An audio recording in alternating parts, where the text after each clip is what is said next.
Presidente, lei da imprenditore edile per giunta oggi apre la conferenza programmatica dell'edilizia della Conferenza del Veneto, un settore forse magari non in crisi ma in forte difficoltà in questo momento, che ha bisogno di avere prospettive future invece che solo tamponamenti.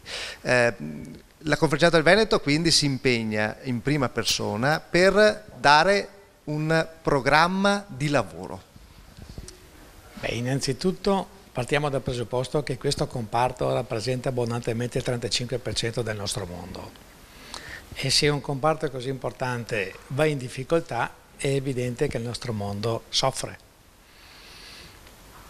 È vero che non dipende direttamente da noi la situazione di crisi che c'è, ma si deve a una congiuntura internazionale che ha messo in difficoltà gli operatori e i privati ad avere le risorse necessarie per far continuare un miglioramento, che è un miglioramento anche della qualità della vita, di tutto ciò che ci circonda. E oggi è più importante vivere e sopravvivere, e questo la dice lunga sulle difficoltà che questo comparto ha. Qual è l'obiettivo che ci poniamo noi?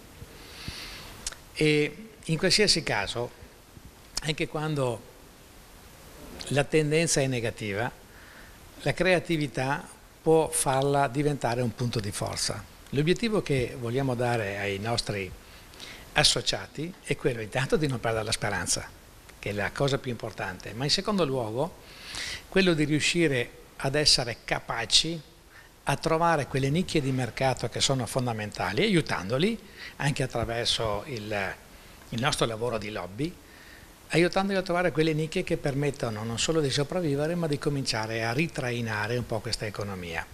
Se raggiungiamo questo abbiamo ottenuto un grosso risultato. È chiaro che non sarà domani mattina, ma gli investimenti non si vedono mai subito, si vedono nel tempo.